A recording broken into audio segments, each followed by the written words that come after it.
Here we are in Leeds on the towpath of the Leeds and Liverpool Canal. And behind me is the bridge carrying the trains over the canal. No doubt the trains killed most of the canal traffic when they came. Right, I guess I'll get past these guys who do some metal cutting.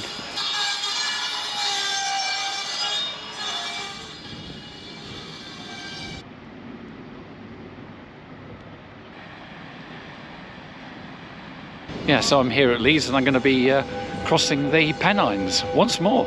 And this time I'm going to be on the Bentham Line, which is the line from here in Leeds that takes you across to Lancaster and Morecambe. I'm going to retrace the route of many Leeds people who are going off on their annual Wakes Weeks, if indeed Leeds has Wakes Weeks, going away on their holidays to Morecambe.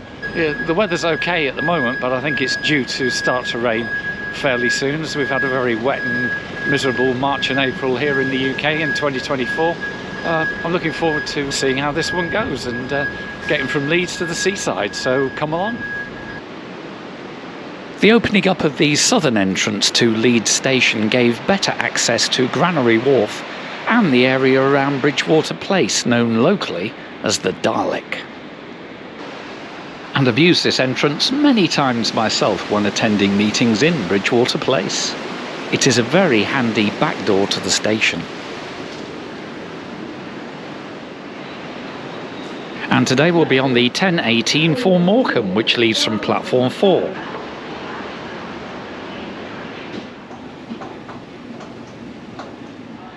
And I'm through the barriers and crossing over to the north side of the station. The overall station train shed was replaced in 2002, providing much more space and light. Leeds is a very busy station with pre-COVID numbers showing 30 million passengers a year passing through. Right, we're round to platform 4 and it's a terminus platform for northbound local and regional services.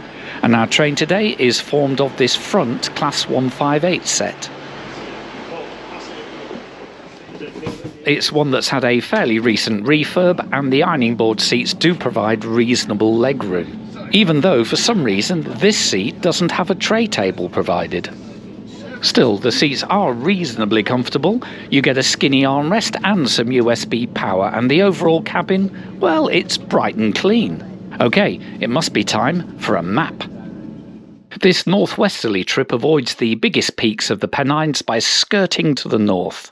Initially, we'll share the route of the Settle and Carlisle through Shipley, Bingley, Keithley, Skipton, Gargrave, Hfield and Long Preston. And then at Settle Junction we part ways and head off through Giggleswick onto the Bentham Line, calling at Clapham, Bentham, Wennington and Carnforth.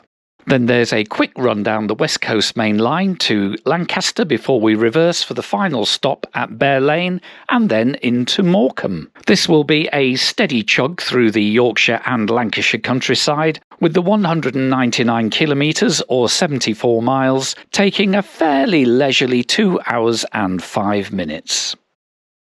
Our escape route from Leeds station will initially track the River Aire and the Leeds and Liverpool Canal along the route of the old Leeds and Bradford Railway from 1846. At Armley Junction, the line to Harrogate turns away north, and we carry on and are treated to a little look at the ruins of Kirkstall Abbey on the other side of the river.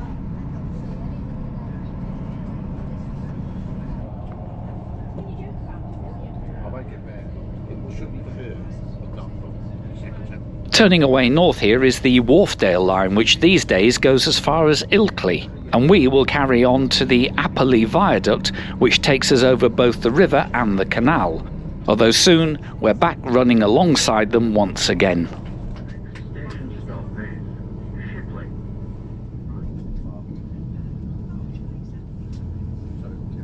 The view from this side of the train doesn't help to highlight that Shipley is in fact on a triangle of lines, with 3 sets of platforms on each side of the triangle.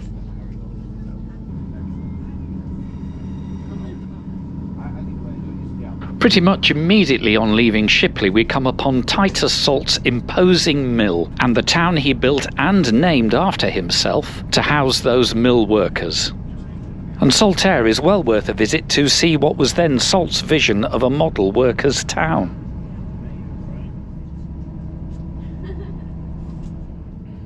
The station at Bingley is Grade 2 listed and replaces an earlier structure. It is the work of the Midland Railway's architect Charles Trubshaw.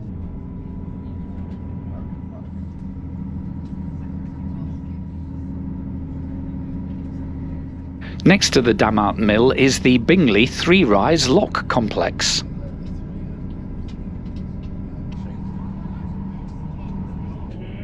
And just like at Bingley, the Midland Railway built a new, larger station at Keithley in 1885. It is now also the home of the Keithley and Worth Valley Heritage Railway.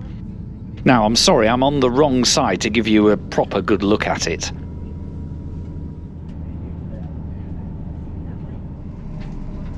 And before we get to Skipton and the slightly slower tracks, our 158 can get a bit of a wriggle on this section.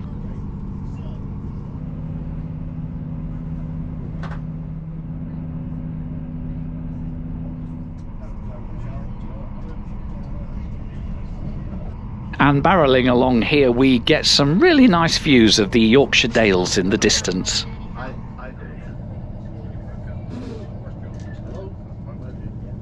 As you may have heard from me in the previous video about the Settle and Carlisle, Skipton Station was rebuilt to handle the extra traffic due to the coming of that railway in 1876.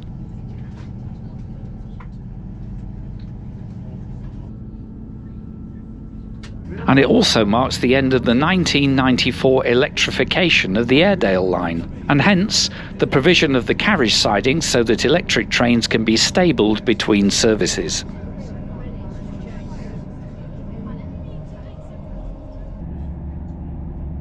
And so we start the long climb to Settle Junction. The full line from Skipton to Lancaster was opened in 1850, therefore predating the Settle and Carlisle by a full 25 years.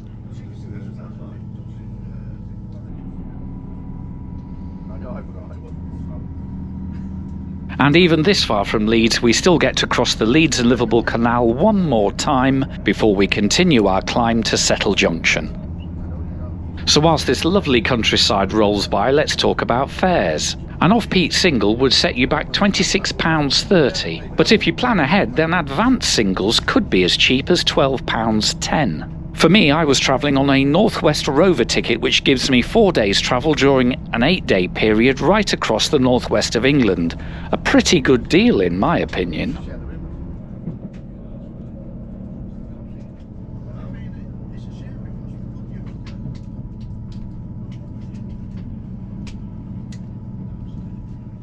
Hfield is yet another Midland Railway rebuild by Charles Trubshaw, and it's a grand affair reflecting its status at the time as a busy junction, and it's great to see it so well preserved.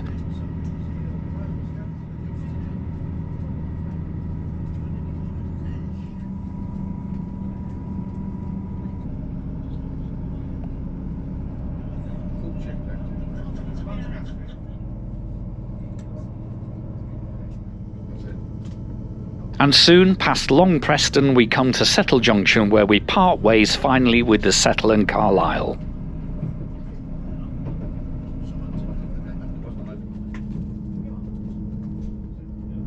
And here comes all that promised rain as we get stuck into the Bentham Line proper at Giggleswick.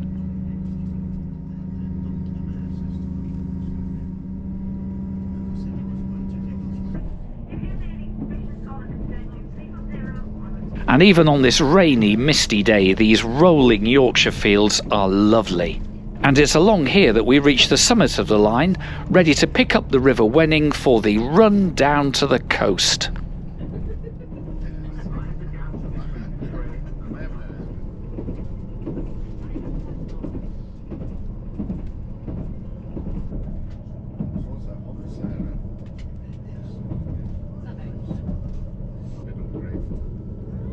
As we pull into Clapham, what do you think that extra little platform is all about? My guess it's due to the platform shortening for safety reasons that took place in 1998.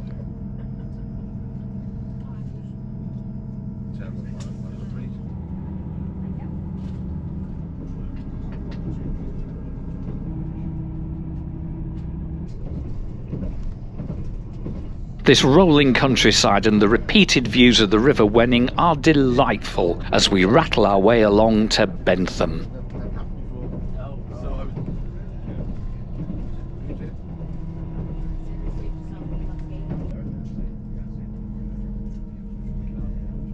The station building here is a 1950s rebuild, and I think it's now a community building.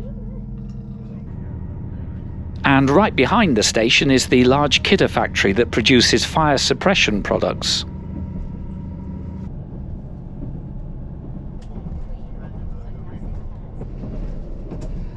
And about halfway between Bentham and Wennington, we cross from North Yorkshire into Lancashire, and the roses change from white to red.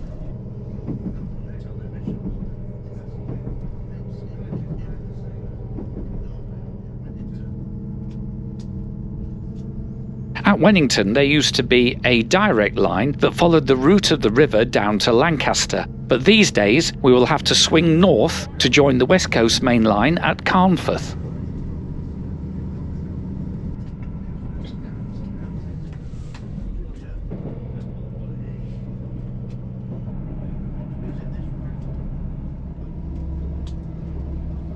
And the River Wenning drains into the River Lune. We'll be seeing the River Lune again when we get to Lancaster.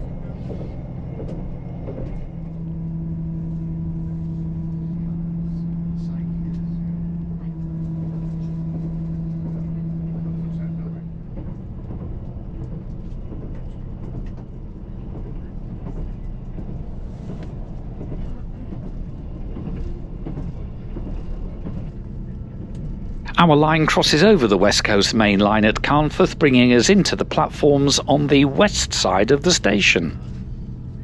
Indeed, the old eastern platforms on the main line are now defunct, Carnforth only being served by local and regional trains such as ours.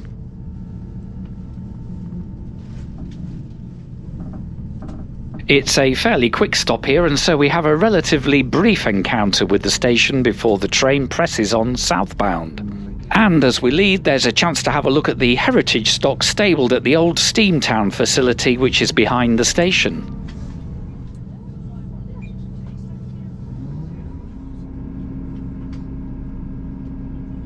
After that, it's just a quick blast down the main line to Lancaster.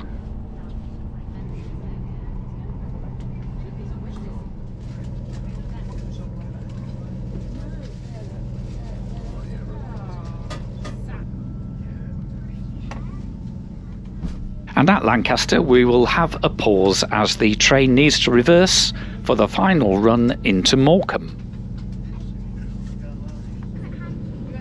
Once reversed, we can leave the Mock Tudor and Mock Elizabethan of Lancaster Station behind and recross the Lune on our way to Morecambe.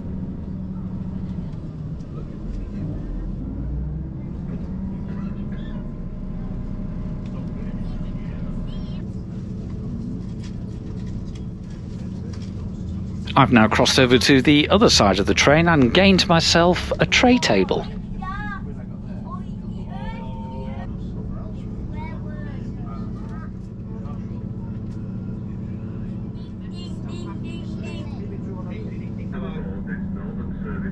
Bear Lane is a short intermediate stop, and then we're soon on the outskirts of Morecambe, but with no sign of the sea, as we're now going to stop well short of the seafront.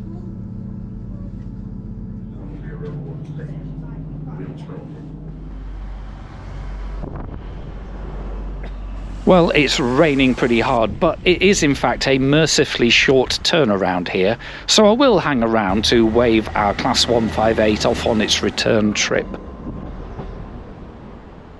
This incarnation of the station was built in 1994, when the seafront station was abandoned. Although, as we walk down to platform 2, you can see evidence of the old line that goes down to the seafront. Some fellow travellers have taken shelter in the station building. I think they are waiting for the connecting service down the single-track line to Heysham. Maybe they're on the way to the Isle of Man. It's not a bad little station, but I think it's time to go and look at the seaside, don't you? And once we arrive at the promenade, this section is dominated by the pier, the Midland Hotel and the old seafront station. The hotel has been recently restored and people are enjoying a leisurely lunch behind the tinted glass. You can't really come to Morecambe without paying your respects to the original station building and of course here the Midland Hotel. Between them, two different periods and two different sorts of architecture, but both showing that there really was a glorious time both of railway building and of Morecambe and seaside hotels. Yeah, I hope you enjoyed that little run between Leeds here and Morecambe, following in the footsteps of all those hundreds of thousands of holidaymakers that have gone across the Pennines to spend their summer holidays here at the beautiful bay at Morecambe, or at least might be beautiful if it wasn't hoying down with rain yet again on the Johnny Hoover story. Anyway, I've got about 40 minutes before the next train back the other way and we start another adventure soon. That, as they say, is another story. So thank you so much for watching this one as we go to Morecambe. He said trying to just get away from the wind. And yeah, I hope you enjoyed it, and if you did, do subscribe, like, give me a comment, do give me some ideas of where you'd like me to go next. But in the meantime, from a bit of a windswept Morecambe, it's goodbye and thank you very much for watching.